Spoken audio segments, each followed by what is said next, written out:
Hi,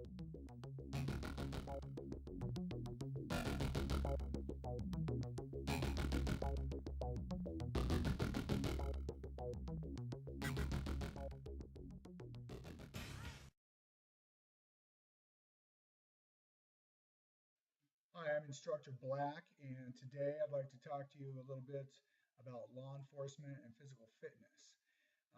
There's a whole slew of long-term health benefits to being physically fit, but I'd like to spend a few minutes and talk to you about maybe some more of the short-term benefits for the law enforcement professional. Um, there's an acronym out there in the training field called SAID, and it's SAID, or Sierra Alpha India Delta, and it stands for Specific Adaptation to Imposed Demands. What that means basically is that you need to train from a physical fitness standpoint towards the imposed demands or the duties that are specific to your job. I.e., if I'm a librarian, my physical fitness level may not have to be quite as high as that of a police officer or a SWAT team operator or something like that. In law enforcement, part of your job is every day to go into harm's way, to go into potentially dangerous situations, from traffic stops to responding to calls for help and so forth. So those imposed demands of the job, that's what you need to train for. Running through chasing somebody through an alleyway, struggling with somebody, or just high stress crisis situations. Which brings me to something called command presence. We'll get to that in a second.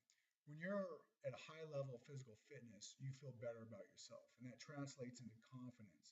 That confidence then exudes to others something called command presence.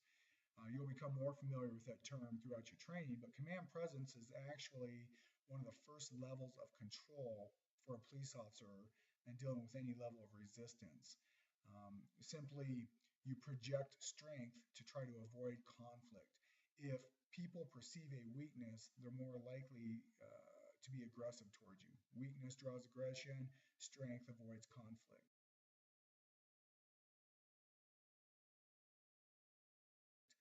Um, if you're contacting somebody and they have a warrant out for their arrest or drugs in their pockets, or they think they may be going to jail, and they look at you and think that they could take you in a fight or they could easily run from you, they're much more likely to do so. Put the shoe on the other foot. Let's say you have a warrant for your arrest, or you think you may go to jail, and you're contacted by a police officer. As they're coming up to you, you're going to look at them and kind of do a visual appraisal of them, and that's a lot of that has to do with their appearance and their level of physical fitness. If you think you could run from them or take them in a fight, you may be more likely to do it. So would you be more likely to run from this cop, or would you be much more likely to run from this cop? Bad guys are no different. They're doing the same thing when you come up to approach them. So, being physically fit is going to make you feel better, give you confidence. That translates to command presence. That's going to help avoid conflict in a lot of situations. Not all of them, but a lot of them. There's really no politically correct way to say it. So if you're going to be in law enforcement, if you choose this as a career, you need to get your butt in shape and you need to maintain it. So next, I'd like to talk to you a little bit about the science behind why it's so fundamentally critical for law enforcement professionals to be in shape. But since we're going to be talking about science, I need to get more into professor mode. So, all right, much better for this segment.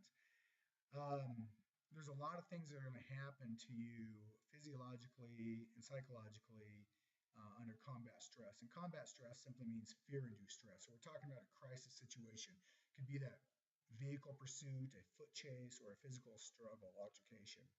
But what I want to concentrate on is the three fuel types that your body's going to use in these type of high intensity, high stress situations. The first fuel system that your body is going to use is called the ATP PC system. It stands for adenosine triphosphate phosphocreatine. Now, this is a fuel system that consists of small energy bundles stored in the muscles. And this fuel system burns very intense and very hot, but for a short period of time, approximately 10 to 15 seconds based on the average person. A good analogy would be at this point, you're operating like a dragster, a high performance drag car.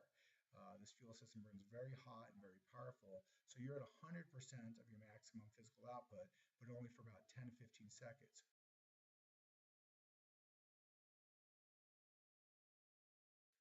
Once you process this fuel system, you'll go into a secondary fuel system, which is called the lactic acid system. This is kind of like the afterburner, where you have intermediate strength and endurance for about 45 seconds. During this time, you're going to be operating at about 55% of your maximum physical output. After about 45 seconds, you'll see another reduction down to about 35% of your maximum physical output. And that will maintain for about 60 seconds, or approximately 60 seconds for the average person. Once your body burns through that fuel system, and remember that's you've gone from the high performance dragster to more of a, let's say, utility vehicle at this point.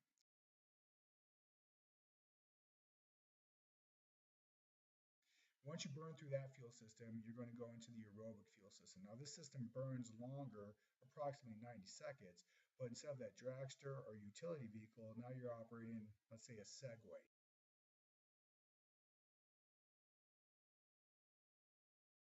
And you're going to be operating about 31% of your maximum physical output. So you can see 31% is a lot more of a reduction than 100%.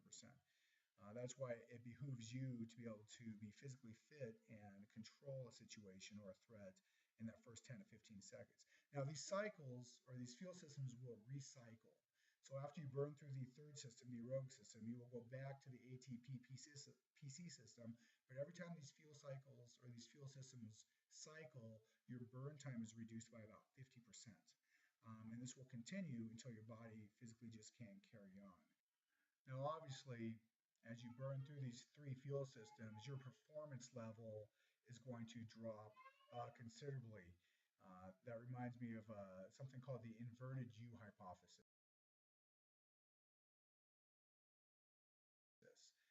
where as your heart rate goes up and peaks, your performance will actually start to deteriorate if you stay up there for a long period of time. But we'll talk about that in another episode. So I can't stand wearing a tie for very long, so let me go back to my other mode. Okay, so now that we've talked about kind of the science behind physical fitness and law enforcement, how do you get there? Well, there's two fundamental things you need to concentrate on. That's diet and working out. Now, diet is probably the most overlooked aspect of physical fitness because people don't take the time or have any idea of how much they actually consume during a day. An example is I'm a 45-year-old guy. I weigh about 185 pounds. I need 1,950 calories a day just to maintain my body weight.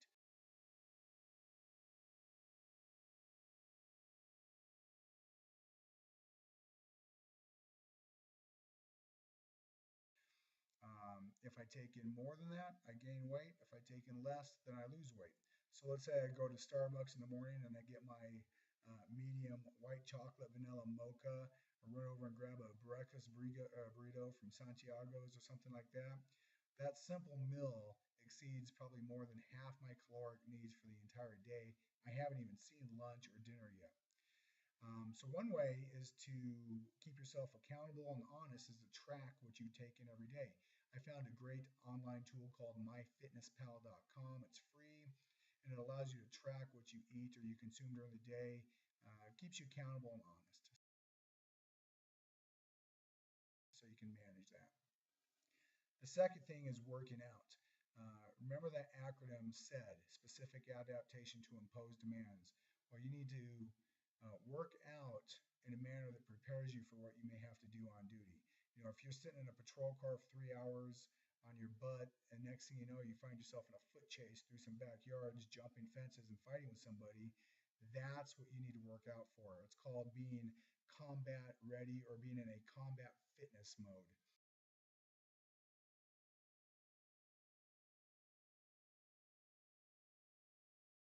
All right, and you achieve that with something called combat conditioning.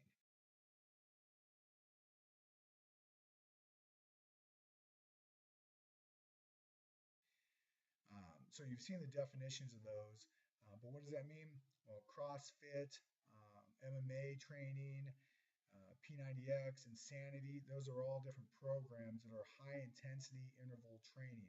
And that's what you need to do to get yourself prepped for law enforcement. That's kind of the down and dirty of it, the nuts and bolts of fitness and law enforcement. Um, if you're going to choose law enforcement as a career, there's no ifs, ands, or buts about it. You need to get your butt in shape and you need to maintain that. And that'll help you have a long, successful career. And again, there's a whole slew of long-term health benefits to being physically fit. So that's it for this episode. I look forward to the next one. So train hard. Remember, go hard or go home. And we'll talk to you next time.